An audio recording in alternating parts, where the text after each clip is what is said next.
Hello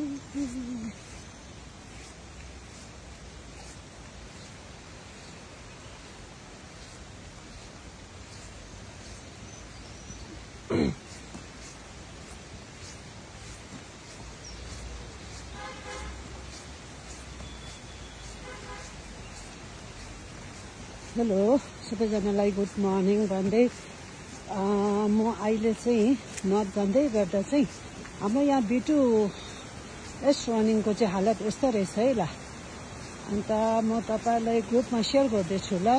सबैजना एकदमै होसियारले हिँड्नुहोस्। गाडी कुदाउँदा एकदमै स्लो मोसनमा स्पिड होइन हेरेर हिँड्नु पर्ने रहेछ ल। ओके सबैजना।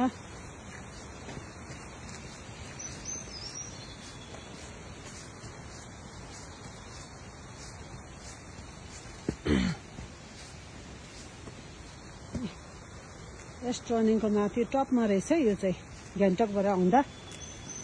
त्यहाँदेखि चाहिँ खतरा भएको रहेछ।